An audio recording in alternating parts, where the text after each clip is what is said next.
부동산 잔혹사 제3화. 자본의 옷을 입다 무너진 모래성. 1993년 2월 25일 샴페인을 너무 일찍 터뜨린 죄. 1993년 2월 25일 대한민국 국회의사당 앞마당은 이례적인 흥분과 열기로 가득 차 있었습니다. 제14대 대통령 김영삼의 취임식. 30년 넘게 이어져 온 서슬퍼런 군사 정권이 마침내 막을 내리고 사상 처음으로 문민정부가 출범하는 역사적 순간이었습니다. 취임사에서 그는 단호하고 서슬퍼런 목소리로 선언했습니다. 이제 그 어떤 집단도 그 어떤 권력도 사익을 위해 공동체의 이익을 해칠 수 없습니다.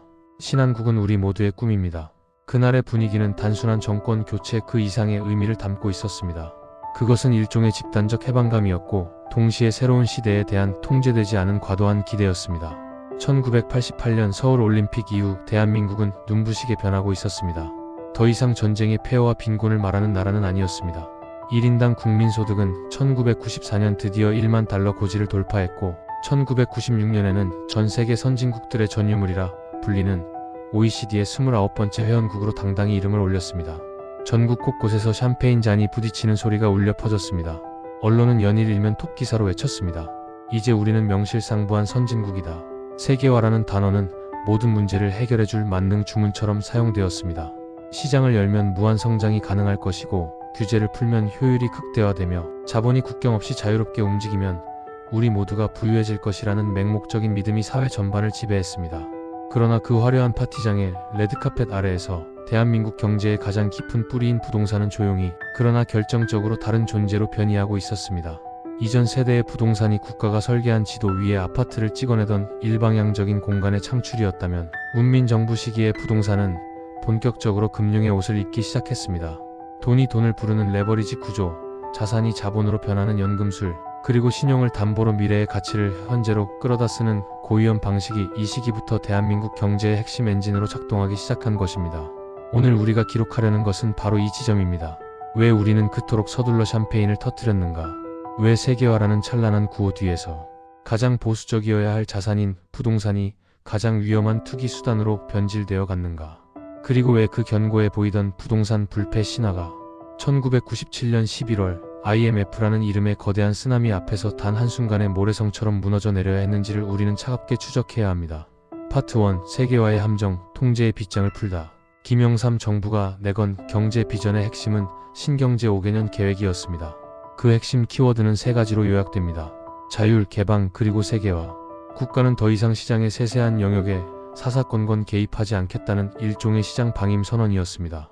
이는 금융과 산업 전반에 걸친 대대적인 규제 완화로 이어졌고 부동산 시장 역시 예외일 수 없었습니다. 과거 박정희, 전두환, 노태우 정부 시절 부동산은 강력한 국가 통제와 설계의 대상이었습니다. 신도시를 어느 지점에 만들지, 택지를 어떻게 효율적으로 공급할지, 심지어 분양가를 얼마로 책정할지까지 국가가 전권을 쥐고 결정했습니다. 물론 그 과정에서 정경유착과 특혜, 불균형이라는 그림자가 짙게 깔려 있었지만 최소한 계획이라는 이름의 거대한 틀 안에서 움직였습니다. 문민정부는 이 틀을 과감히 걷어냈습니다. 시장이 국가보다 더 효율적으로 자원을 배분할 것이라는 신자유주의적 믿음 때문이었습니다. 문제는 이 거대한 전환이 충분한 완충 장치 없이 너무나 급진적으로 일어났다는 점입니다. 이미 부동산 시장은 이전 정권들을 거치며 집값은 결국 오른다는 승리의 기억을 학습한 상태였습니다. 시장 참여자들은 정부의 규제 완화를 정책적 배려가 아닌 수익을 위한 절호의 기회로 즉각 인식했습니다. 1994년 국토이용관리법의 전면 개정은 그 재앙의 신호탄이었습니다. 이 개정을 통해 준농림지라는 해괴한 개념이 도입됩니다. 농지나 임야로 묶여 개발이 불가능하던 땅이라도 일정 요건만 대충 충족하면 아파트를 지을 수 있게 된 것입니다. 정부는 부족한 주택 용지를 확보하기 위한 고육지책이라 변명했지만 결과는 대한민국 국토 전역을 멍들게 한 난개발의 대폭발이었습니다. 건설사와 시행사들은 이제 복잡하고 까다로운 신도시 택지 개발 허가를 기다릴 필요가 없었습니다.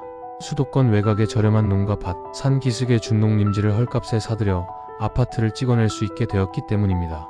이때부터 용인 수지, 기흥, 동백 일대는 무분별한 개발의 대명사가 됩니다. 도로는 실핏줄처럼 좁았고 학교와 병원은 턱없이 부족했습니다.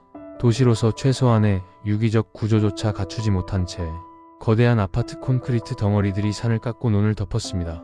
주거의 질이나 삶의 쾌적함은 안중에도 없었습니다. 오직 분양 속도와 마진율만이 지고지순한 가치였습니다.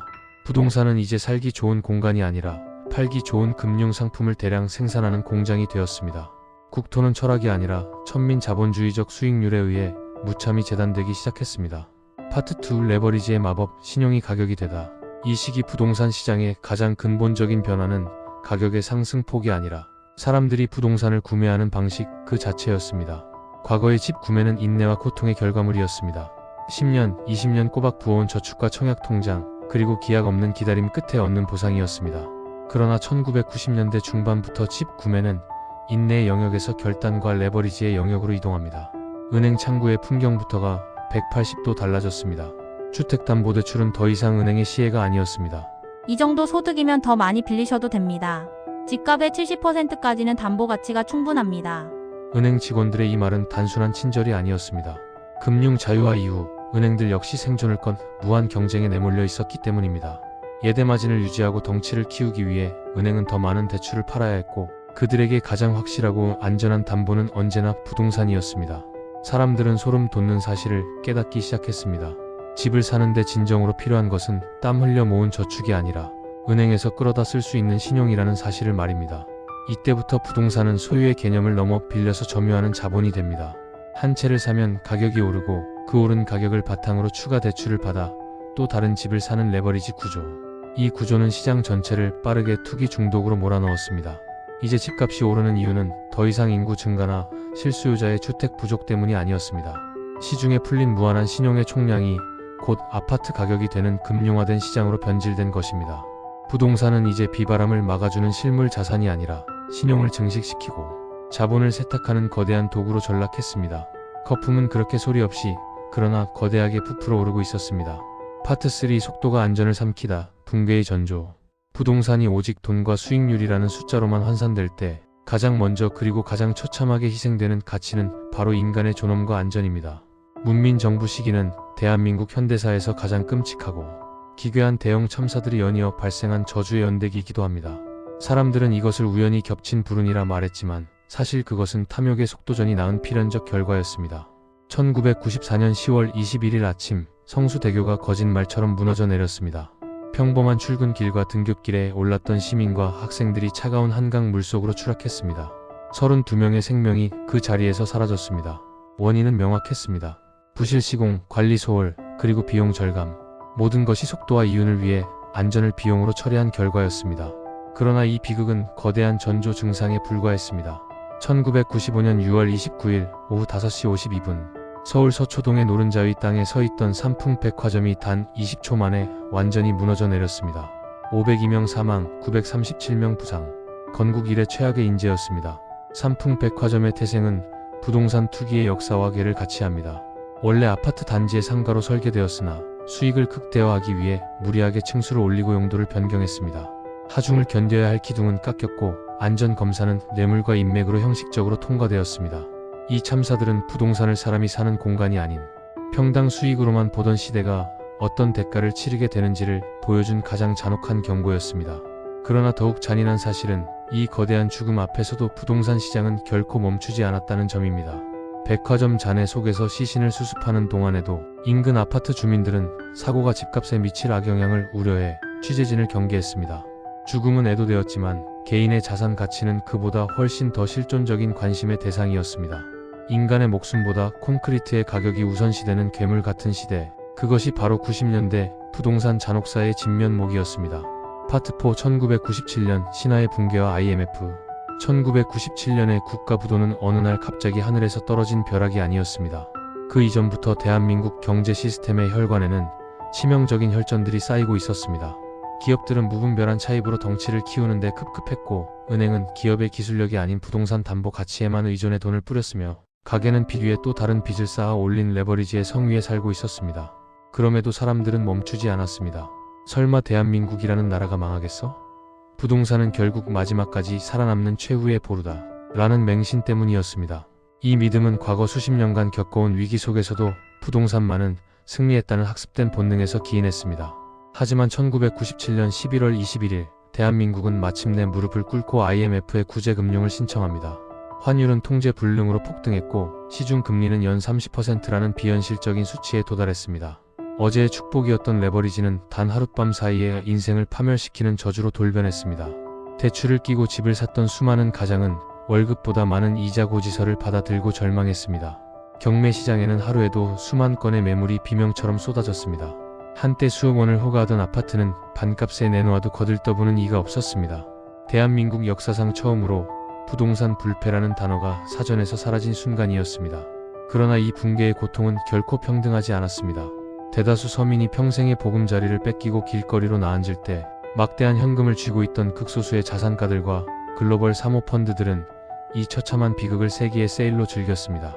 강남의 랜드마크 빌딩들과 핵심 아파트 단지들은 헐값에 그들의 손으로 넘어갔습니다. 이 시기의 비정상적인 매집은 이후 수십 년간 이어질 대한민국 자산 양극화의 거대한 심연을 만들어냈습니다. 누군가의 눈물은 누군가에게는 부의 제국을 세울 초석이 되었습니다.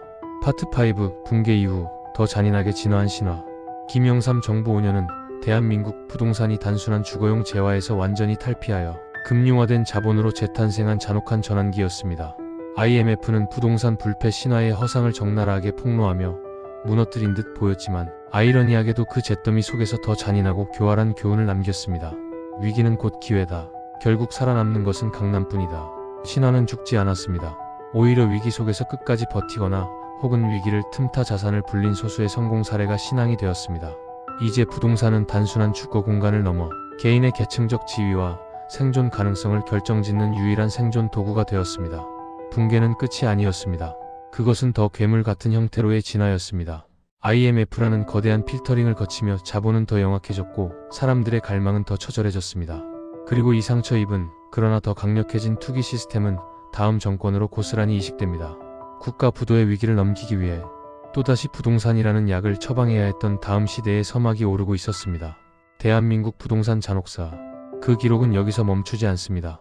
90년대의 붕괴는 우리에게 교훈을 주지 못했습니다. 대신 공포와 탐욕을 동시에 심어주었을 뿐입니다.